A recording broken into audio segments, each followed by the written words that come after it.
Okay, so this week it was announced that sometime next year, I think it's July 2024, the Xbox 360 store is going to be shutting down. Now, in theory, this doesn't sound like a big deal, right? Because, we've got backwards compatibility. You can still buy those Xbox 360 games on the Xbox One store. But it's not all good news on a few fronts. And John, you're quite passionate about this one. Yeah, so this is a bummer. I mean, we faced this before with PlayStation 3. We faced it with Wii. Sony sort of turned things around, though, as I'll mention in a moment, there are some downsides to what's going on there on the PS3. But this is a tricky thing. We're entering this phase where the first generation of consoles that had a digital marketplace as a serious marketplace have reached the point where they're quite old, and maintaining those stores becomes difficult on the back end. Business wise, I perfectly understand why these companies would want to shut down these stores. And actually, maybe I should spell out what they're doing here. They're going to be closing the Xbox 360 store on the console itself, but also the Xbox 360 marketplace at marketplace.xbox.com. And what this means for the user is that you will not be able to purchase any Xbox 360 games that are not backwards compatible. So backwards compatible titles, they're available in the regular Xbox store now. Those will still be available, but anything that was not backwards compatible is gone. And this raises the problem of, and this applies to all these manufacturers, is they've become almost the stewards of digital only games going forward. And they are now entering this phase where a lot of these products will simply disappear as far as being able to be purchased. And that is a real shame, especially the further we get out from this. There's basically going to be games that are lost to time. And the only real saving grace here is that pirates have cracked these systems. So these games have been pirated. So the pirates have basically saved us once again. They are champions of preservation. And it shouldn't be that way. It shouldn't have to be that way, but that's how it is. And that's kind of the concerning part, is that we have to rely on sort of not so legal means to keep these games available long term. Yes, users that purchase some of these titles will still be able to download them, which is good, although we'll see how long that lasts, because I think that is I don't know for sure, but I feel like you can't do that on the Wii at this point. I think Wii is completely dead. But let's say we get to a point in the future, and this is where my concern stems from, where you have a console that hasn't actually been cracked open yet.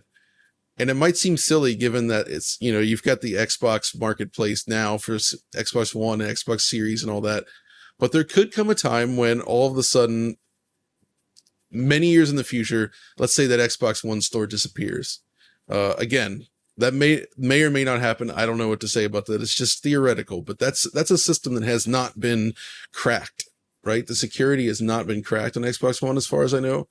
So theoretically, if that disappeared, that's it. There would be a ton of digital games lost forever, especially ones that didn't get a multi-platform release. That is what I'm concerned about long term. So we can't always rely on the community ripping this stuff and saving it, or, even getting it onto the consoles. If it hasn't been cracked, it hasn't been emulated, what do you do? That's kind of the big Right. worry there, right? Does that make sense? It makes Yeah. perfect sense. Perfect They have sense. said that your existing purchases will still be downloadable. Yeah. And I guess that's simply the case of having files on a CDN somewhere.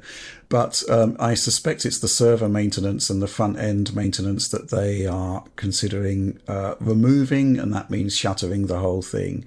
Now, there was an outrage over the PlayStation 3 store, which was quote unquote saved, but it kind of wasn't really. Yeah, so there was a gigantic outrage, of course. I helped lead the charge on that, I think, back in the day. And that Sony turned around on it, and they did not take the store down. But in effect, they've been quietly doing this. And this actually applies to Xbox 360 as well. Basically, what's happening is, if you look at those stores right now, they are slowly removing games. It's a very quiet kind of thing, a little bit shady even, but you'll find that games are just suddenly not searchable. If you manage to get a link to the profile, they're just suddenly not available for purchase. It's just like the stores are thinning out as we speak. Games are disappearing from those stores, and eventually there's going to be a point where there's barely anything left, and they're just going to close it. So even though Sony did technically turn the PS, they never took it down. They are kind of quietly taking it down from within, right? Or at least companies are removing software, and that's also happening on 360. And it's a real bummer, and I really wish that there was some way for them to continue to offer this software somehow, but I guess because man, I want to clarify something that kind of got brought up yesterday as well. I'm not really against digital downloads as a concept. I'm okay with that. Even though I prefer physical media, I respect and use digital downloads. My problem is, and has always been, with DRM and storefronts like this. On the PC, this is much less of an issue. Like, obviously you have storefronts like GOG, good old games that are awesome for that. But even on Steam, there are easy ways to get around this in most cases, I would say. On these proprietary consoles, that's not the case. And these storefronts, I think there's a lot more of a responsibility for these console manufacturers to hold on to this stuff. But because they're big business, it doesn't make financial sense. And I don't believe they will do the right thing. And that's just how it's going to be going forward. And even worse, with these stores, like, the more control they get, if they go all digital, especially eventually, like, what they own everything, right? They control everything. They can control the prices. They're not going to do the right thing on this stuff, I feel. So it's a whole situation. The only thing that makes this better than the PS3 situation is that at least some Xbox 360 games are backwards compatible. It's like 600 games. It's actually pretty good. It's a good amount. But there's over 2,000 games for 360. There's a lot of digital games that are not backwards compatible that are just going to be gone. Yeah. So it's not great, is it? I mean, how do you resolve this? I mean, obviously a commitment to keeping the store open, or at least having some kind of alternative means of ensuring that these games are preserved and accessible. One idea I had via official means. Sorry, go ahead.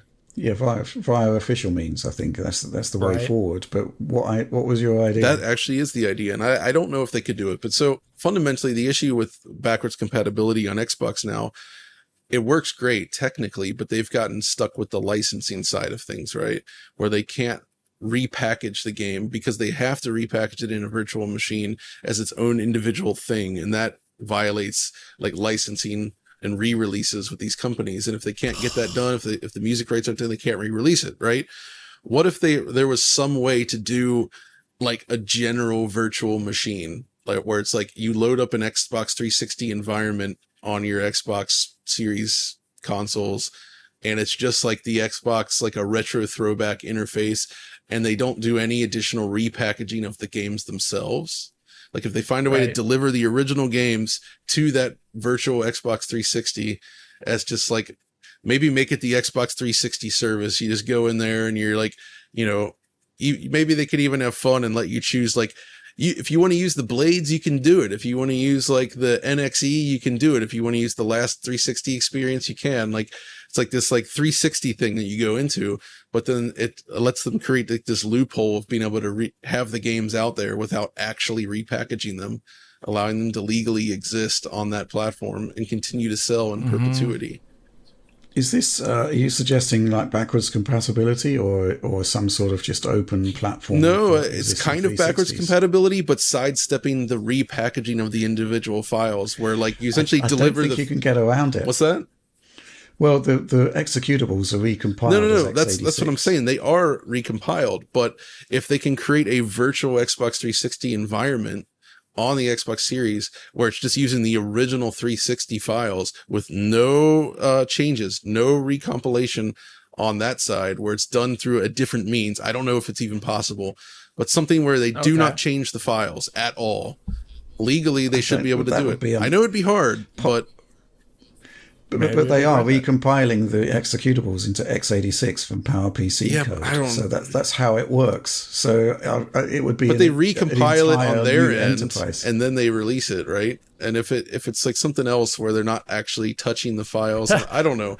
where your own console does it. I'm thinking of legal loopholes here, trying to find a way. Right. Okay. Yeah, I think if there was such a way, that would probably have been their original approach to backwards compatibility. But the idea here is that if they do it, what I'm suggesting is that it wouldn't enhance it at all. You just get the straight output of the original system with no enhancements. Well, I don't think it's about the enhancements. I think it's about just getting it to run. I know, but the recompilation process is what makes those enhancements possible. But if they, I don't know. Maybe if they had the recompilation process on the client, that's PC, what I mean. Like the client exactly. console. Man, this is crazy. It's too much. It's crazy. But all I say is I just wish that these things would remain available somehow. Absolutely. Oh, yeah. I mean, that is the issue. Yeah, and I think somebody in our supporter program actually came up with a question that said that maybe these big companies should actually have a preservation department and a preservation officer because too much is being lost, I think. And to be fair, I think Phil Spencer realizes this. Oh yeah, no doubt. So maybe something will happen at least on the Microsoft side, but there is this general kind of feeling that legacy games are not being as well preserved as they should be, right? We've all heard the stories of missing source code and stuff like that, and it's not great, is it? Yeah. Anything more to add to this? I mean, it's hopefully there will be at least some kind of recognition from Microsoft that the situation is not ideal and needs addressing. But I guess the thing that sort of rankles from my perspective is the concept that we need to rely on basically reverse engineering of the system by third parties to preserve these games. That's not a sustainable route forward, especially with Xbox One, potentially being next in the firing line at some point in the future, or maybe not, since it is fully compatible. That's why that's very theoretical, because it's fully backwards compatible. That may not come to pass, but who knows about in 20 years from now, right?